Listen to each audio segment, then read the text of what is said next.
Welcome to Tyromper's No Limit Podcast. What is going on, ladies and gentlemen, boys and girls? We are always excited for the podcast. Today, guys, we are more fired up than I believe we have ever been in our life. Today, guys, we have a woman that is a multi-talented investor, real estate broker, YouTuber, influencer, athlete, and digital marketing specialist. This is a woman that's at the top of the fitness model and cover model industry and is a self-made entrepreneur. A woman bringing light and truth and exposing the dark side and parts of that modeling industry. A woman with over 9 million followers across social media, a woman that always builds others up, inspires me daily. This is the legendary Gia Macool. Thank you so much for coming on the podcast, my awesome friend. It's an honor. Thank you. Man, well, you do so much. You wear so many hats everywhere. I guess big thing, and I assume everyone that probably follows me knows who you are. Everybody knows who you are, but could you maybe just give people a little brief intro of yourself, who you are, what you're about? I have been modeling for some time now. I started in 2009, so it's been quite a while in that industry. I also ventured into the fitness industry, competed, got my pro card in the WBFF, and then moved over to IFBB, and then as well did, well there as well. So it's pretty cool. Was able to see those. And then from then I just got into public speaking and podcasts and helping others. And I train a few clients and I do a little bit of content creation. So a little bit of everything. Yeah, that's a good way to describe it. You're everywhere. You're just everywhere I look. I feel like that's where you are. One of the big things you did was the YouTube piece. And I definitely want to get to that because I feel like you're bringing a lot of light and helping a lot of people in that way. But can I first go to, I think you said you were 13 when you started modeling. Is that right? Is that something you always felt like you knew you wanted to do? Or can you just kind of walk us through that? Yeah. So I was raised from a very traditional background. My parents were very religious. I was homeschooled growing up. So all of that wasn't allowed. It was kind of like a big no-no. My parents discouraged it, and I was I don't know, you have kids, you understand how that mentality is. It's like, they're going to do opposite of what you tell them to do. So, so I kind of was like, well, I'm going to go full throttle for it. And because I was raised in a very sheltered background, I was naive. I was very, very naive. And I didn't listen to the small people that were in my circle. Now I regret that. There is a huge dark side, and I completely understand why they wanted to keep me out of it. So if you had to do it all over again, there's some things you might change, but then kind of grateful for it because now you can help a lot of people, right? I definitely would change a few things. It helped me. I try to take every failure or anything that has, been not a positive experience. If it's a negative experience, I try to find the positive lesson within it. So with that being said, there were some things that happened. I allowed other people to influence me and tell me how I should brand myself. One of the very first photographers that I ever shot with told me, how to pose, how to dress, what to do, where to post my pictures. So that was the big, in my opinion, failure. And the lesson I took is never, ever listen to other people on how you want to brand yourself. Make sure before you start with content, before you start shooting any content, understand how you want to go 5-10 years into the future. That's smart. I think that's with any business, anything you're doing, right? You need to craft your business and be authentic and true to yourself and not just go where somebody else tells you, well, this might do the best or that might do the best. I mean, I think that applies to Twitter, YouTube, you got to be true to yourself, right? Exactly. Yeah, that's awesome. So now, because I watched your YouTube video, I've actually watched it multiple times. It was so good. I watched it with my wife too. And your thread, it was so powerful. And some of these things I had no clue that they went on in this industry. So we're talking about they use a lot of your content and sell it to these maybe sketchy sites or porn sites, even at times against your consent, your will. You're never compensated for these things. Exactly. Can you kind of talk about some of the dangers of that or how you're helping women avoid those too? I want women to know that just because you feel that you are in a closed circle and that content isn't going into the media, or you're told that that content's not going to be in the media, don't be naive that it can't get into the media. I actually had people hack my computer and take content straight off of my computer and put it out there in the media. So understand that just because you're not physically putting it out there doesn't mean it can't get out there. The best way to not have anything you don't want out there is don't do it to begin with. So you would recommend kind of having that vision again, and then going into this with a, hey, like you even mentioned, you bring your outfits, you bring what you're going to wear. You're not going to leave that up to anybody else, right? Exactly. Because in the very beginning, I actually, a lot of people don't know this. They think that I got all of my fashions from manufacturers and then just patented and branded it, because I had my own swimwear line at one point. So they don't know that I actually sewed right from step A to Z. I sewed it, I crystalled it, I put everything out there that was from me, personal.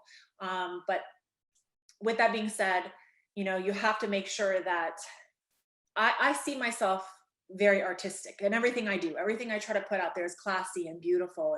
And I have no problem with, I think I'll put it out there. I see nothing wrong with nudity. I'll put it out there. There's nothing wrong with nudity. What the problem is the people's intent with it, and how you're branded once you go there. So with that being said, how do I put this? When you do this kind of stuff, though you don't see it as anything wrong, it's how it is going to be read to the viewer. And everybody has their perception. And, like I come from a traditional background that everything was no, no, no. And though I came from a traditional background, I do not judge people that don't want to take it, one way, that have their own way of doing it. It's just, everybody's going to have their perception. So I don't know how to put that, but yeah, I think you understand what I'm getting at. Yeah, I think you put it really well too. I agree with you too. It's, hey, look, I never judge anybody for what they do, what you want to, choices you want to make with your life. That's amazing. That's awesome. I'm going to root people on to go for their vision, no matter what that may be. Right. But I think what you talk about a little bit too is, hey, like even mentioning this as a dad, like I was working out this morning. I got an extra good workout because of listening to this part where you said they'll have hidden cameras in your changing rooms. Yeah. And they'll, you brought your husband to every shoot with you and things like that. But these girls that don't know any better, they will actually steal that. And I'm like, as a dad, if somebody did that to my little girl, man, I think I'd be showing up there trying to punch him in the face. Like that is so wild that stuff happens. I had that happen to me with my husband there. So you think they're taking a shot of you as a whole, and they're actually zooming into a body part and taking a photo of that. That is, so isn't that illegal?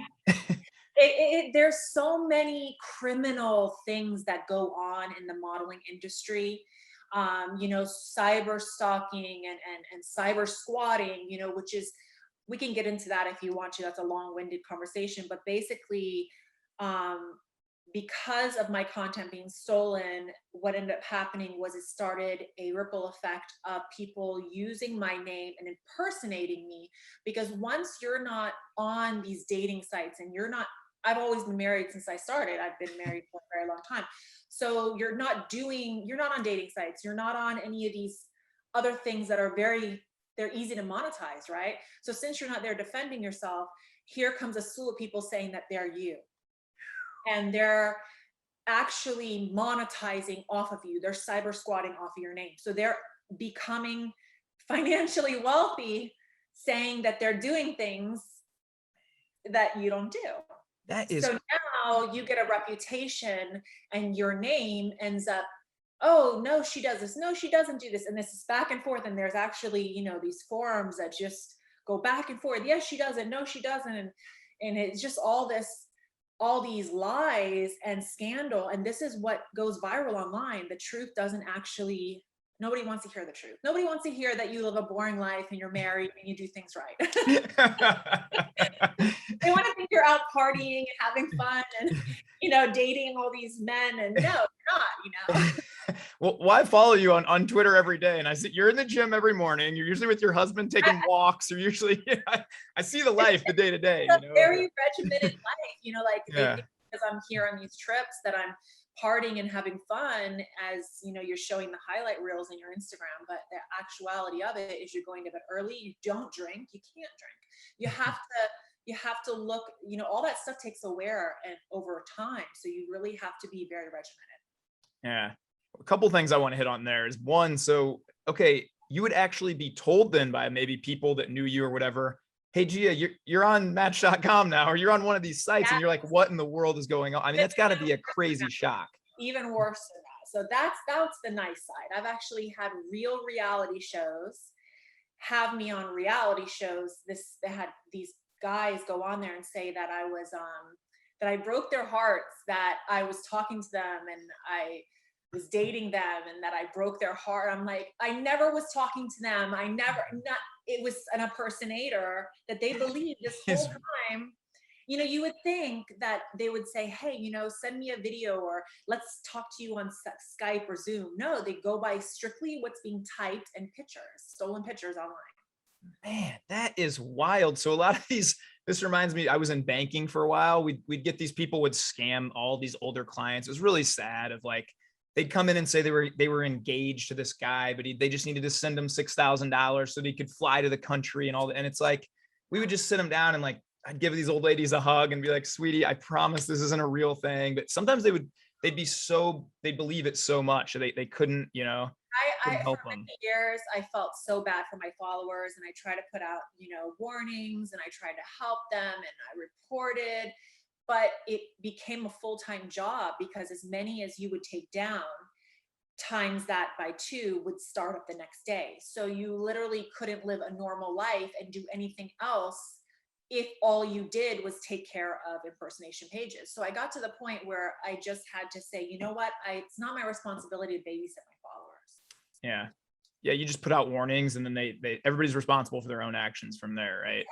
Exactly. Yeah, man. That's so you help a lot of people, I guess, when they come into the modeling, hey, take your husband, take your boyfriend, you know, control what you're doing. And then can you kind of talk about some other pieces, how you're helping a lot of upcoming models and up and coming people in the fitness industry and things like that? So I have a lot of girls that, you know, say, well, how do I do what you do? Or how do I get to where you get? And I think that people idolize or put certain things as and they look at it as a glamorous thing. And we need to really stop perceiving it as that because it's a business like any other business. And it's really not glamorous. It's actually the opposite. But because it's so pretty in the media, it's perceived as that. So I try to tell girls, don't see modeling as like the top of the ladder. See it as the bottom of the ladder. It's not that it's bad. It's not that it's all bad. There are some aspects to it that you can learn from, especially with starting your own business. But look at it more like a ladder system and have a bigger goal in mind, 5-10 years. And that's what you've done really successfully now. Because as I follow you, you have really shifted from, hey, top of cover model, fitness model to, I mean, you're your own kind of empire now, right? And so can you kind of walk us through that shift? And then I want to add one thing when you're done with that, because I know why you've been so successful just from getting to know you over the last 6 months or so. You have to be willing to let go of who you were to become who you're going to be. And I think that's the failure and the disconnect with a lot of models, why they're not able to go, because they kind of just look at it like face value. Like, I'm going to take everything that I'm getting right now and I'm just going to go balls to the wall and take it while I have it and laugh everybody to the bank. But they need to stop seeing it that way. They need to look at it like, you know what? Okay, I've learned everything there is to know here. Now let's let other people know that part of me is no longer, and reinvent yourself. And you have to be constantly willing to reinvent yourself and let people see you in a light that's not always going to be pretty. It's not always going to be glamorous. It's going to be real. And you are going to definitely get a backlash. There's going to be people who kind of in their own minds feel like they knew you and they owned you and they control you, which I'm dealing with that now. And once they feel like they don't control you and they can't get you to post what they want, they're going to backlash. You're going to get a lot of hate, but understand that that's part of it. That's part of letting go of who you were and now starting over. That's a couple points there. I think that's awesome that as you just grow as a person too, sometimes you just outgrow people, right? And that's painful. It might be people that you loved, you know, maybe you worked with this person for 4 or 5 years. Now you've transitioned into this new part of your career. Well, they still profit from you being in this space, right? Exactly. And so you just have to be willing to say, hey, we had a great relationship for a season, but now I'm kind of moving on here. And I think even just in friendships and things like that, sometimes you just outgrow people and that's okay. You can still love them, but you know. I'm very fortunate in the fact that everybody that I have worked with thus far, I've stayed in a personal connect with, even up until this day. And I think that is something that anybody can learn in business, is that when you do things and you collaborate with other artists, don't look at it like, what can I get from them? Because I think that's a big issue. You see that all the time, like, oh, what can you do for me? And then they don't build a relationship there. And that's the worst thing you can do, because you know what? Down the road, it's all about relationships. And maybe you phased out of that part of your life, but when you have stayed in a, hey, how are you doing? Just checking on you. When you show that there's an actual human behind you and that you care about them and what they're doing, it doesn't matter whether they can't use you specifically for their business. They're going to also word of mouth to other things, and vice versa. So Yep, I agree with you. That's actually the point that I was going to make it when I started this. I know why you've been so successful for so long. And it is because I have great buddies on Twitter, and a couple of them, more than one, probably 3 or 4, to be honest, have actually messaged me or text me and said, dude, you'll never believe it. Like, Gia Macool just sent me a DM to encourage me to keep going, that she likes my tweets, and I'm like, some of these guys have 80 followers. Like, you're gaining nothing from that. Let's be honest. You have 9 million, they have 80, but like, just the fact that I realized you started doing this stuff several months ago, and I'm like, dude, what a cool person. And that's why you make it. And I think everybody I've ever met to this point who's really successful has that exact mindset that you just talked about. it's funny that you said that. Only 1 year, which was ninth grade, because I was homeschooled all my life. But in 8th grade, I told my mom, I said, I really want to know what it's like to go to public school. And she's like, okay, you know what? I'm gonna let you do it. I'm gonna go for ninth grade. And when I got in, I would walk into the lunchroom, and I'd walk in and I'd say, hey, it was all the, nerds, like the nobodies. Nobody knew them. They had the glasses on, the back, hey. And then I'd across the room, that was all the cheerleaders, hey. And then all the jocks, hi. And then all the, like, the normal average. Like, I had friends with I wasn't a clique person. I never got hung up on, oh, this person, or you can do. I didn't care what you could do for me. All I cared is how you made me feel and how I made you feel back. And so when I go into social media, I look at it like that. Stop looking at your followers, your likes. Does that person make you feel special and like you're a human and you care? Like, that's what it was meant for. I don't understand why we've gotten so far away from that.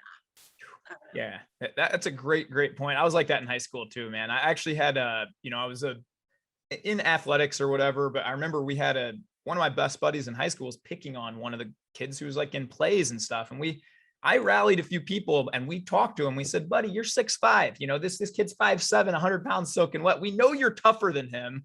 Quit being a jerk, and then we invited him to our lunch table every day and made him like a really popular kid, because we just wanted everybody to get along, man. That's how I've always kind of been too. I hated bullies, and you could ask my mom and my dad, I had no problem confronting bullies. Like, if I saw somebody picking on somebody, I would get right up in their face. You leave them alone. Like, I would go out of my way. If I saw somebody, even like a nerd being picked on, I would go over there and like hug them and be like, oh, okay. And they leave him alone. Like, I went out of my way. I can't stand people who bully other people. It's just so wrong. It doesn't make sense to me. I feel like it's just something missing in them, right? Like, even on social media posts, you'll say the nicest thing. You'll put out just a kind tweet. I'll put out a kind tweet, and then underneath it, there's just somebody's always spewing some kind of hate. And that I've just kind of learned that now. I say a quick prayer for them, and I try and respond kindly back. Like, hey, brother, whatever's hurting you, I hope you heal from it and have a great day. There's blessings everywhere, choose to see them, but some people are just determined to be very hateful nowadays. I had to study psychology. And so when I went into college, I studied it. It fascinated me.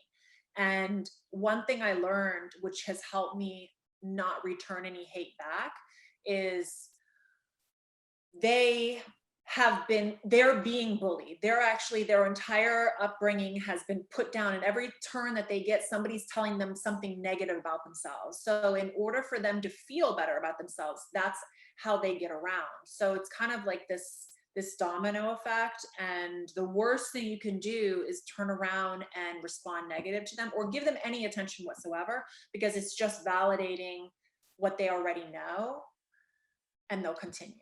So the best way, and I think we both approach it like this, is just be kind, continue to exude a light and just try and lift everybody up.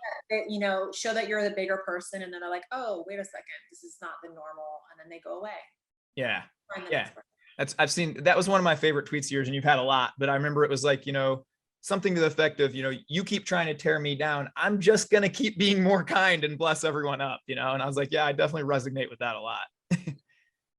Exactly. My mom always taught me when somebody slaps you on the cheek, you turn the other cheek. So I love that. Now, can I ask about your parents maybe a little bit and say, I'm sure they're certainly very proud of you, everything you've built and everything you've been able to accomplish.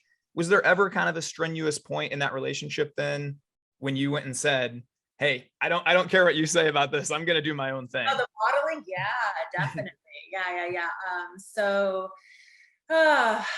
There was a time that I wasn't speaking to them because of it, because they were like, if this is what you're going to do, we don't want to talk to you. And I was like, okay, and yeah, so there was some weird times in there, and then they realized, it wasn't worth it. I realized it wasn't worth it, and we just let it go and moved on. And unfortunately, that's why I always tell people, don't think that you have all the time in the world, because as soon as I started to, really have an amazing, time with everybody, I start having deaths left and right in my family. So I lost my brother and my dad and my grandma. It was just like boom, boom, boom, boom every year, So that's why I always tell people, don't think, everyone thinks they have so much time. You really don't. Yeah, that's true, man. I need to, that's a good reminder I'm going to call my parents right after this podcast, just tell them how much I love them. I went through a similar thing when I dropped out of college to play poker professionally. And my mom and some people really close to me told me how foolish it was. And I kind of told them, look, I have this vision on my heart. I know where it's going to take me. I'm not a 9-to-5 traditional. I just know that about myself, even at 19, but we had a year or two where it was pretty tense too. We didn't really talk. And so being able to come full circle and heal from that has been a good thing, Yeah, definitely. Nice. Well, can we shift gears here a little bit? And something that I really admire about you too, I love how much you love your husband. It's just, it comes out of you on all your stuff. You talk about it a lot. I love him a lot. Sometimes I don't know why, but he's a tall guy too, man. He is. I saw it because you're tall too, correct? Yeah. How tall are you? 5'11", he's 6'9". Okay, he's 6'9". Yeah. Woo! Yeah, man, he's a big guy. So can you kind of walk us through that, that married life, how you guys keep it going? How long have you guys been married? I get to pick whatever heels I want. He picks me up. I feel small. Let me go. Keep going. That's awesome. I guess like in your industry, I see a lot of people that don't stay as grounded as you do. And so what's been kind of your secret to, hey, keeping that on fire marriage and always kind of, you just seem grounded, like you're easy to talk to, hang out with. I mean, let's be honest, people that have 9 million followers, a lot of them they're not like that, So I would contribute being surrounded by people who keep you grounded. Like that's a major, major thing. Everybody in my circle, I've stayed with before I got known up until this day. It's not like I, started to get well known and then ditched my husband or ditched my old friends and got new ones. No, like I believe I'm a very loyal person. Like that's just who I am. I'm a very loyal person. So even though there were times when I started to get well known that really put it caused a lot of issues in the marriage, because it's just not a career for a married woman. And I think that's like why a lot of girls can't stay in a lasting marriage or a lasting relationship, because they're always here, there, everywhere.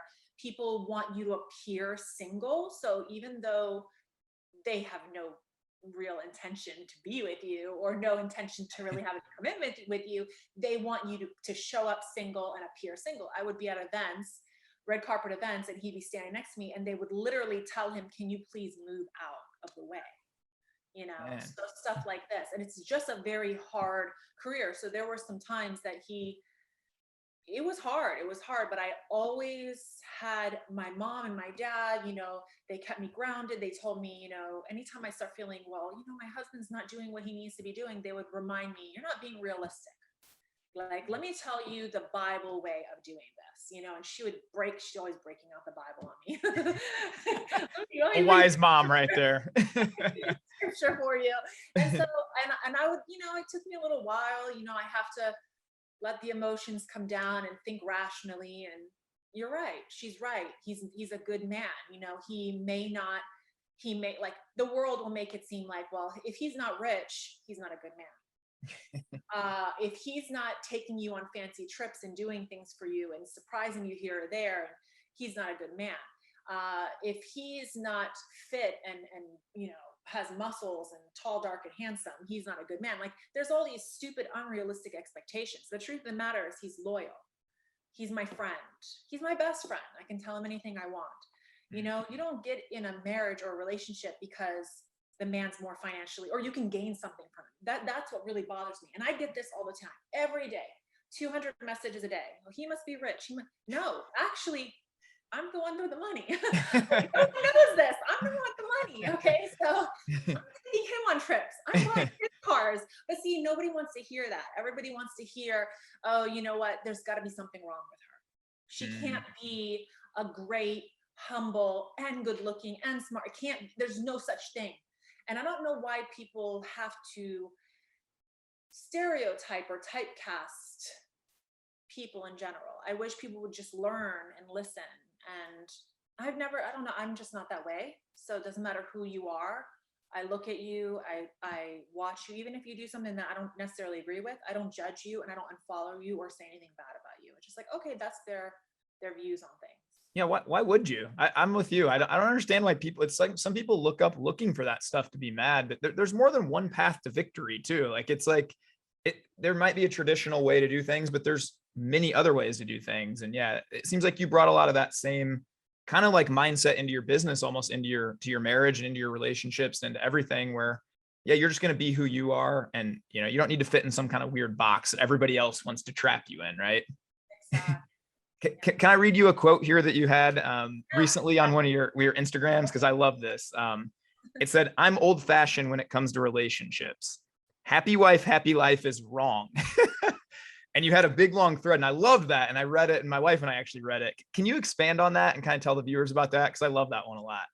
So I got some mixed reviews with that. There were some people that said, well, I think you're overthinking it, or you're like reading it wrong. No, I didn't read it wrong. I didn't overthink it. It is a cute saying. I even catch myself, you know, hearing it from others and kind of laughing and giggling. I'm not trying to correct anybody with it. I just want people to understand that we need to stop looking at it as a one-sided thing. And we need to start seeing it as a partnership. It's a friendship. It's not whatever makes me happy and that's why I'm marrying you. No, it's you're getting together to share the rest of your life together, you know, and to do things together, not because that person is going to be giving you something in return. Yep. I agree with that so much. And to be honest, I came from a failed marriage. I got married in Vegas when I was very young and had a lot of money from poker. And it was almost like a transactional relationship. Hey, you're really pretty and I can have you on my arm for parties. I can also buy you Louis Vuittons and all these, you know, and it was almost this transactional thing. And we're friends now. And man, she's an awesome mom and an awesome person. And I, you know, root for her hard. But like now I kind of approach this marriage as just exactly what you said. It's not this transactional thing. It's like we have a joint mission. We have a joint life. We get to share these experiences. What a blessing. Like every day we kind of approach, even last night, we had a sitter for 3 hours. We just took a couple hour walk, hung out, talked about our life, just connected. And to me, those are the most special things. It's not, yeah, the trips are nice and those things, but it's just the day-to-day stuff that you get to do and share. That's like the most powerful. I wish people would look at it more like, what would you be doing single? Because people want to act like if they were single, they would be doing so much more and, you know, enjoying life so much more, but they're looking at it from a very like self-centered outlook, you know, and all that's fine and good. But when you get older, it's not all that. And I watched my father go through a similar, you know, he married several times, you know, and he didn't have that look like my mom. And that's when my mom and dad ultimately had a divorce. So I watched that. And in the end, when he passed, that person that he thought was going to be there for him didn't even show up. You know? Because they had a more like transactional type exactly. thing. So it just, you don't live long enough to learn all the lessons yourself. Sometimes you have to learn them from other people. I agree. Yeah, that's very true. Well, I will just say personally, shout out to my wife, Annie, that 5 minutes before you came on, I couldn't figure out the camera. I couldn't figure out the mic. So I'm calling her on FaceTime. She's telling me how to do it. I feel like there's two of me, or actually three of me, because she's probably twice as good as me at most of these things that I do. But yeah, I don't want to be single at all, man. I couldn't get through most of my day without that woman. So I'm in there. Can I take it a little different direction here? And this is something I'm really interested in, because I know you train clients one-on-one coaching a lot and have group coaching and all this. And I just wonder, as a world-class athlete, somebody who's appeared on fitness magazines and all this, like, how do you relate, I guess, to just an average mom or whoever would hire you and just say, hey, I want to lose 15 pounds, or here's my goal? Or can you kind of talk about your day-to-day client relationships and how those work? So I think there's a huge pressure when people start a program to do everything right. And they feel like if I'm not ready to completely focus on it, that it's not going to be good and I should wait. And I want to tell them, don't do that. Just start. Like, even if it's small little steps every day, and it can't be perfect. So some of the girls that I train right now, they have very high stress jobs, and it really limits them for how much they can actually get into the gym. But I tell them, don't worry if you can't get into the gym 3 days a week. Start with your diet. So start with just meal prepping and having your meals ready. Just do that. If that's all you can do, just do that. And then once a week, we'll meet up and I'll train you.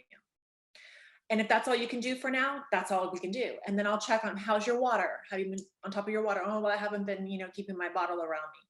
Remember, out of sight, out of mind. Keep it close to you. So I just want to tell anybody, exactly, anybody. Cheers. I just want to tell anybody who's starting out, don't think it needs to be done perfect. That will be overwhelming and it will actually set you up for failure. Just begin tomorrow. Don't wait. Begin, and little steps. And then, you know what? So many people go, well, I want in 3 months' time the body that I had when I was 20 years ago. Stop. This takes years. Like, I started in 2009, and I think 10 years later, I kind of had the physique that I had envisioned, but I'm still slowly working on it. And we're talking 20 years in fitness. It's always like this. Always. Yeah. My mom, who's really wise, has this saying, and I had it on my computer for a long time, is perfection is the enemy of progress. Exactly. And I thought that was a powerful quote. And I love how you said it's just these small steps. I think a lot of people have that misconception of, hey, to get a body like Gia, it's this big, weird, you gotta put in 9 hours a day for, it ain't like that though. It's just the small little wins. You're drinking your water every day. Yeah. The gym is a non-negotiable every day for you, right? I see you posted some of your workouts, by the way, are legendary. You're working with your trainer, and I'm like, I don't know. I actually used to post more workouts, and I kind of slowed down just because now I want to focus like completely on the workout. So I try not to break out the phone. I just want to focus and do my workout. Yeah, that makes sense. But I appreciate how you said that. And I think it's not as intimidating for a lot of people as they would think, right? You just have to start, and then you just have to keep going. And consistency. So like, okay, you start drinking better water, just stay on it, don't stop. If you get sick 1 week and you're out a week, it doesn't matter. Pick right back up. That's right. So some of the girls that I deal with right now, they have that kind of, well, I'm just not in the right frame of mind. I think I want to take a break. And I'm like, no, don't take a break. Because all you're doing is just delaying it even further. Keep going. If I can only see you once a week, that's all we'll do. Yeah. And even those bad days at the gym, bad days, those are some of the most important, right? Like, out of the 250 days you might work out a year, you might really only feel like going 150 of them, but those other 100 are the ones that are going to matter, Yeah. But I mean, like, the bad days for me is I don't want to work out. So I just get to the gym. And if it's even just like a lesser intense workout, usually it still just makes me feel better. And I got it. Yeah. I always say the two things that I've gone to my entire life that I've never regretted: the gym and church. I've never walked out of either of those two places and felt worse than when I went in, So that's always, I always tell myself in the morning when that alarm might go off. somebody said something on my last gun post. They said, that's a little overkill. Don't you think that's an overkill of guns? And I said to myself, you are obviously not a gun user, because no one has ever said you have too much guns. It's the same philosophy. No one's ever going to say that, I showed up to the gym and it wasn't a good workout. Like, these are things that you can't say no to. Yeah. You're never going to regret it. Right. Yeah. That's cool. So maybe we can shift onto that, because you've been posting. You look like Laura Croft, and you're firing some of these amazing weapons, man. It's the coolest thing. My little safe here. I like that. Is that where all the photos come from? No. This is just one. I have 2 rooms. The other one is a safe room, but okay. I actually, I'm in the process right now of turning the safe room into it's going to be insane. I have so much stuff coming, so stay tuned. So when did you get into guns and some of the, shooting and firing and, concealed carry, a lot of stuff you were into? Believe it or not, I was one of these girls that was like, oh no, if you have kids in the house, a gun cannot be in the house. Absolutely not. I was one of those women. And then I start learning about it and understanding it and realizing that it's not the gun that's killing people, it's the person behind the gun. So gun safety is a big priority for me. And then the more and more I got into it, the more and more I found a challenge, because it's kind of like working out. Once, it's not like you can stop working out and you can pick it right back up. It's something that if you stop, you lose. It's something you have to constantly be on top of. And I love stuff that you have to constantly learn. Yeah, when you can just get that 1% better each day, you see that incremental growth, and then you'll take a big leap. Oh, all of a sudden I'm a marksman with it, that's pretty cool. Well, I know all the fans appreciate all those pictures. You're freaking firing bazookas. You're just firing some of the coolest guns in the world, man.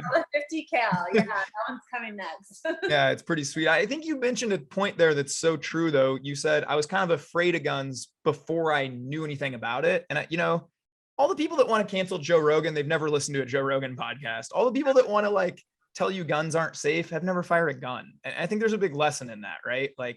Most people speak on these things they have no clue about. Fear stops everybody from a lot of things, and it's a shame, because if you run toward fear, you build so much confidence when you overcome it. And when people want to act like people don't understand what confidence is. Confidence is about achieving your goals, each one of them, every time. That brings more and more confidence. So that anything that comes in front of you, you're like, you know what? I got through all those. I can get through another. That's right. Yeah, that's really, really well said. So anybody who maybe is listening to this and somebody's out there like, hey, I got a tug. I want to go try and accomplish this thing, but the fear's holding him back. What would your best advice be for him? So it would depend on what they're going after. So if it's something that, be realistic with your goals, be realistic with your achievements. But something that is realistic, don't wait. Run after it. Learn what you need to do. Understand it. Do everything that you can. Talk to those. That's a big thing that I do. So let's say it's an investment, because I do a lot of different investments. I would never do an investment and just be like, here's the money. No, I have to go and talk to the people who have been in it over a decade and understand where their pitfalls were, where their failures were, understand all those little things, and then start, so understand what you're getting into. That goes back to what you said before, is kind of leverage. We don't live long enough. We don't live to be 1,000. So we need to lean into some of the wiser people who have kind of gone before us and leverage their wisdom as we kind of approach these new ventures, right? Yeah. So it definitely depends on what it is. But if it's going up to a girl you like, and asking her out, go for that. Don't think about it. Go for it, Just do it. It depends on what that fear is. Yeah. Yeah. I like that. In a lake with a bunch of alligators, I might tell you, well, why would you want to do that? Assess the risk first. That's a good one. I remember one of my first shoots, I had to cross over an alligator infested swamp to get to the island area where we had to shoot. And I remember the photographer in front of me, we had a gun on either side, and they're just swimming by. And back then I used to do so many crazy things. That is terrifying. Are you feeling your heart just beating out of you? I'm sure that's terrifying. I used to be scared of stuff like that, and now I walk over to them. But so. All right, back up a second. Do they have somebody there that's going to save you if you fall? There was we had to actually cross the water. Like we had to be in it. We were in it. With the alligators. Yes, with the alligators. That is wild. Man, that is crazy. I mean, granted, they weren't huge guys. They were like maybe under 6 feet or something, Yeah, but an alligator, man, one chomp and you're a different. They're more scared than anything. Now, crocodiles, that's a different. That's what you don't want to mess with. So I was in Costa Rica. Those were like prehistoric. And some of those can be like 30 feet long, and so, I mean, they're massive. It doesn't do it justice how big they are. Have you ever done a photo shoot with crocodiles then? I don't think I would have any ambition. Okay. that would. I've done snakes. I've done all sorts of animals, tigers, but. All right. You ever do crocodiles? You message me. I'm going to alert my mom. I got a lot of people that pray a lot. We're going to be praying for the safety on that one. All right. You mentioned a little bit about investing before. I kind of wanted to get into that. And, I had talked to my sister a little bit and told her I was going to get a chance to interview you. She knew who you were. And my sister did very brief stint of modeling in her 20s and whatnot. And she's a fan, by the way. She says hi. Hi for me. But she mentioned one thing that I kind of wanted to bring up to you and get your thoughts on it. Is she said that, my sister's very intelligent. She's run big properties and she's also really hilarious too. Reminds me a little bit of you in that way. But she said that sometimes when she got into these business ventures, some guys especially would maybe view her only in the way, well, let's kind of put her thoughts in the back. Like she's just kind of a pretty face. Oh, maybe she's here because she has a rich husband, or maybe, like, did you ever encounter any of that? And especially as you move forward now into real estate investing, this empire that you've built, do you encounter that? Yeah, absolutely. You're constantly underestimated. You're constantly, typecast, especially if you're a woman. And then once you're attractive, you kind of are always going to be looked at a certain way. And there's some people that that's never gonna change. So you have to just continue. You have to be professional. I always say time reveals all truths. So, like I could tell you people in the industry 10 years ago, now they view me differently because in the beginning, they said, well, we'll see how long she'll last. She'll be like all the other girls, out of all, like if you look at anybody who started in the industry, I think I'm probably one of the longest. Yeah. Industry. Does that fuel you? Professional.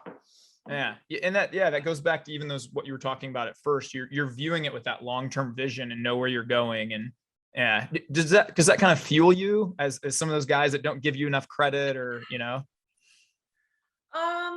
does it fuel me? And maybe in the beginning, maybe it did a while back. I was like, well, I've worked too damn hard, so I give up now. But now I see it as it's opened a lot of doors. Like I'm actually working right now with 4 brands anonymously. Nobody knows that I'm working with them, and I actually do their entire social media marketing. Wow. So a lot of people don't know that. People just think, well, she just shows up, looks pretty, poses for the camera. I'm actually taking the shot, editing the shot, doing the video, doing the directing, doing the wardrobe. I'm like in all aspects of everything right now. Wow. So that anonymous side, it allows me to be creative. It allows me to stay with what's passionate, what I'm passionate about. I meet new people. I get paid really well. So that's awesome. That's cool. Thanks for sharing that. I appreciate that perspective. The last thing I want to hit too before, I know your time's limited or whatnot, but it is motherhood. And, we talked a little bit off stream. I didn't know that we both have that in common, that we've both adopted. Can you kind of share that story and what motherhood has meant to you through your journey? So my husband was previously married, and the mother abandoned him when he was a year old. So when I came into the picture, I knew it was the right thing to do. I didn't understand the amount of work I was getting myself into, but who does? Yeah, no parent understands. You just start. I was an instant mom. Everyone kind of like, people want to go, I get this online, you were just a stepmom, like you get that a lot. And I'm like, no, I didn't see him on the weekends. I actually did not have any help. I didn't have my mom. I didn't have my dad. I didn't have his side of the family. I didn't have the biological mother, even though I tried contacting her several times to try to be involved. She would tell me she's going to show up and then not show up. which just created like this whole slew of emotions with him. And he would draw on the furniture, and he would, go through tantrums, and I had to take him through doctors, and he had some eating disorders because of the abandonment. It affected my work, because I still had to work full time. But then what ended up happening is, because of all the issues and I didn't have any help with anybody, I ended up putting my work to the back burner to completely full time be a mom.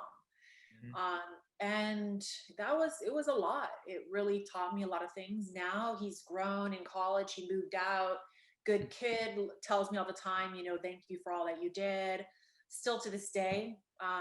He got better now. I said, how do you miss your mom? Do you want to? No, it's her loss. That's kind of his thing. So yeah, it's, I have people tell me all the time, when you're an adopted parent, you're like this little angel that like basically stop them from doing a lot of things that could have happened to them. Like I look at it now, he didn't turn to drugs. He doesn't have some weird hangups or anything. He's a good, smart, law-abiding child. Yeah, which is the best we can hope for as parents. Yeah, that's awesome. It's funny. My wife and I joked before we got into our own kids and fostering and adopting, and we just thought like, oh yeah, they'll be sitting on my lap while I work all day. It is not like that. You do sacrifice a lot to be a good present parent, but I think the rewards you get back from that and the lessons it teaches you, and then to just be able to shape that tiny human and watch it grow and be successful. There's nothing quite like that. Exactly. And I mean, now, like I guess after going through that experience and everything, I just see people, like I see parents so much, all that they're doing, and it allowed me to help me see like where my mom and dad was.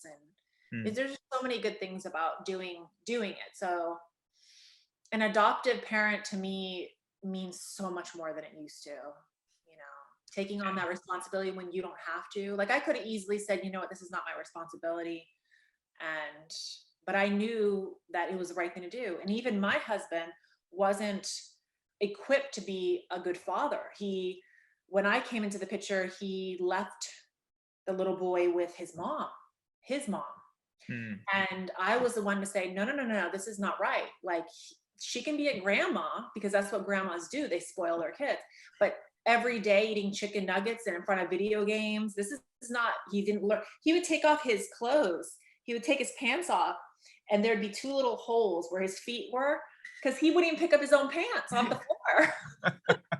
I mean, there was like no anything instilled in him. And I had to teach him to ride a bike. I had to teach him to swim at 7 years old. He couldn't swim. He couldn't ride a bike. He couldn't even tie his shoelaces because nobody has showed him that. Yeah.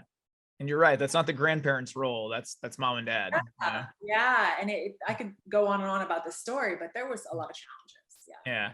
That's fun. I'm instantly picturing my daughter goes to my parents' house and then my in-laws' house for 2 weeks every summer. And we literally will get pictures of her laying on a hammock, being fed strawberries as she bosses them around to what she wants to do. And I'm like, it's an amazing like time to go see grandma and get spoiled, but probably not a good thing if that was your everyday life. You need parents in there to instill some of that discipline and to really train them up to go out and be equipped to face the world. Right.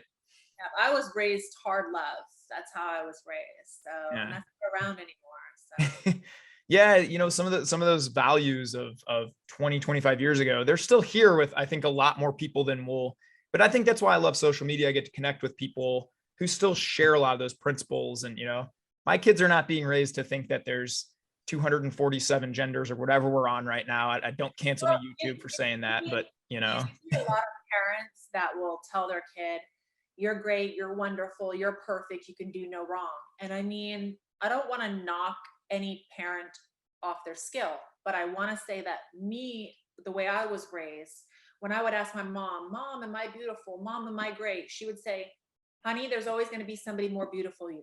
Honey, there's always going to be somebody more great. You work and you instill in your knowledge. You don't look at the physical, look at what you learn every day.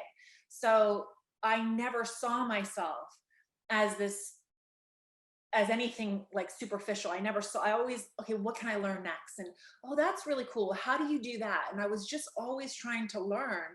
And so now with him, when I raised him, I try to do the same thing to him. It was never, it was you build up when they do good, and when they do wrong, you show them that they're doing wrong. And there's too many parents out there that are just like, they can do no wrong. And we're raising like narcissistic behavior everywhere we look, you know? Yes. Yeah. And I see a lot of helicopter parents too. I mean, I take my boys are only 18 months. I take them to our parks, hours a day. And I love it when they fall. That's how they learn, man. It's like, I see these parents right by him trying to, oh, little Teddy can't ever touch the grass. It's like, dude, little Teddy needs to get dirty and like learn that he can pick himself up, Thank you. I remember coming in, I don't know how old I was, and I had a mouthful because it started to rain, and I would go outside and I'd make mud pies in the rain. And I decided I'm going to try one of these mud pies. And so my mom comes out, and I had dirt coming all out of it. And she just laughs at me and walks back in the house. And you figured out you didn't like eating them, right? That's hilarious. Yeah. So much of being a parent is just trial and error. And as long as you're there and you're present for them and you're teaching them those things, that's the best you can do. I appreciate you sharing that in your story. Thank you. Well, I get to this point of the podcast. I don't want to take all of your time. I know you probably got a billion things to do. And you have no idea how grateful I am for you coming on the podcast. Again, you got 9 million plus people following you. So to come on my little podcast, I really appreciate you. Thank you so much. But I'm going to hit some rapid fire questions. These are what I call rapid fire. So first thing that comes to your mind, Gia, just let us know. All right. All right. What is your favorite movie and book of all time? I like Mr. and Mrs. Smith. Okay. And book, The Subtle Art of Not Giving a Fuck. I've heard that from multiple people, actually. Powerful book it must be. I've never read that one, but I've heard it from multiple people. You should. All right. I think the take-home point on that book was, in the end, when you die, stop. Everybody's so hung up on leaving a legend and a name. Like, no one cares about that stuff. When you die, and everyone forgets about you. Worry about who you surround yourself with, the impressions and the people how you made them feel at the time. That's all you can do. Stop living life to create wealth to hand down to somebody who's not even going to think of you when you die. You got to live. That's what the book is about. I like that. It's a good takeaway. All right, everybody check that. We'll link that book below. Everybody check that book. What's one surprising talent or fact outside of surviving alligator attacks that people don't know about you? So I like to sing. A lot of people don't know that I like to sing. I actually am working on a song release. I've been going back and forth in the studio for some time. Nice. Yeah. I was raised on a farm with goats and alligators in my bathtub and bunnies in the porch and snakes in the aquarium. And, That's awesome. So you're a big animal person, I take it. Yeah. Nice. Very cool. All right. You've accomplished so much, I guess, in your career that even if you just stopped today, everyone would still say, wow, you had an amazing career. What continues to keep driving you to keep going and to keep expanding and to keep pushing yourself in these new areas? I love to learn something new every day. I have to master new stuff every day. It's just a passion of mine. If I'm not learning something new or challenging myself, my goal in life, I say to myself every day, if I can learn one fact every day, that's all. Then I'm doing my job. Yeah. That's what I try to do. We're trying to instill that in our kids too. My wife, something I admired about her right away, she's a lifelong learner. Like she's got 15 minutes to kill. She's studying, reading, learning something, and it's just, I've always admired that. That's a great trait to have. All right. Number 4, I'm interested in this one. What's your favorite exercise and your favorite body part to train in the gym? I used to love training booty, and then I got the booty that I wanted after training. So now I'm trying to build a girth in my quad and my ham. So that's where I'm headed to right now. So that's my favorite. And then exercises. I love the hack squat personally. Hack squat because it allows me to get deep enough into the squat without pressure within the spine. I had a herniation on my L5 with a pinched nerve, and it kind of so I have to really watch that. Okay. Gotcha. Nice. And so I guess last one is you've already kind of given us some of it, but future plans, where can people find you? And by the way, I'm going to link every single thing that Gia does below. Please follow her on Instagram, where she's got millions, Facebook, where she's got millions, Twitter, where we need to get you to millions. You're relatively newer on Twitter to posting every day, but You're the best follow on there. Everybody, I'll check out, I'll post all your link, and your YouTube channel is fantastic too. So I'll link all that stuff below, but maybe tell the fans where they can find you. So Instagram, Gia Macool, my website, Gia Macool landing page, which you can go to all of my platforms from there. Everything, Facebook, Twitter, Gia Macool, Gia Macool. It's easy. Snap, Gia Macool. Yeah, what else? Next. So some kind of future plans. What's kind of in the works for you, or some goals? I'm right now in the midst of building my gun shop. So I have a gun shop.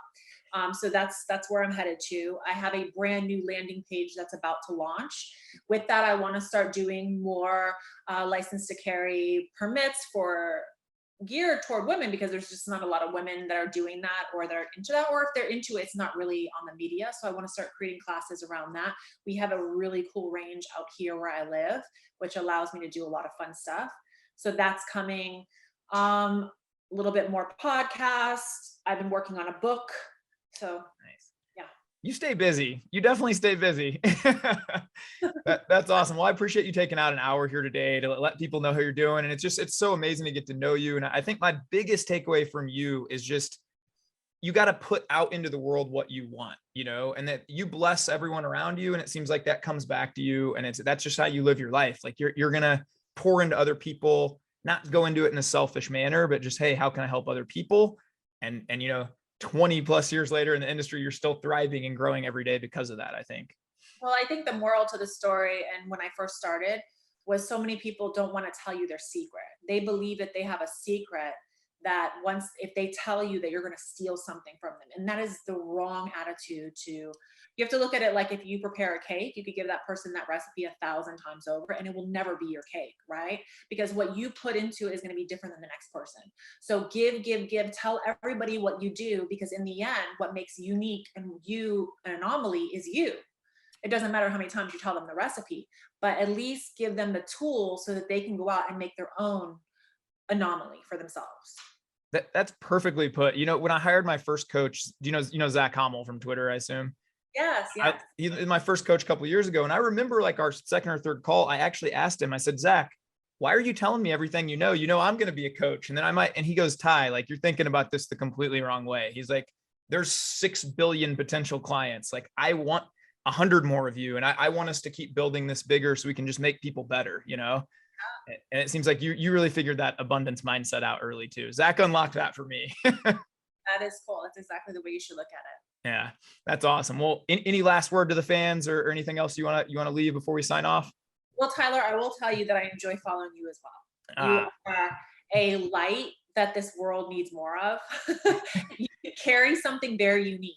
So I know there's a lot of people putting positivity out there, but everybody has like an aura around them, right? That makes them uniquely you, and you exude that through the media. That's hard, super hard. So I am super honored and a pleasure being here on your show. And if there's anything else that I could do for you in the future, I'm here. And your family. I appreciate that. And likewise, I hope if you and your husband are ever in Vegas, man, let me hook you guys up with some rooms, man. I get lots of rooms because I play poker, man. So I don't like Vegas. So many people say that to me. We live in the suburbs though. We're not like we're on the strip, but you guys want to come do some hikes out here or something like that. The Red Rock. I love the Red Rock. We go hiking at Red Rock quite often. We take our daughter. It's some fun times, but yeah.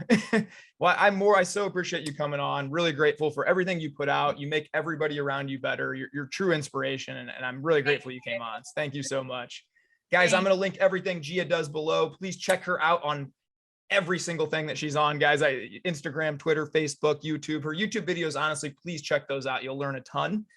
This has been Tyromper's No Limit podcast. This is episode number, I think 28. I don't know. I gotta get better at this. My editor's always on me, telling me to know what episode it is, but pretty sure 28. You guys go have the greatest day. Bless others. Be kind to everyone. Be kind to yourself. Let's go change the world with kindness, baby. Have a great day.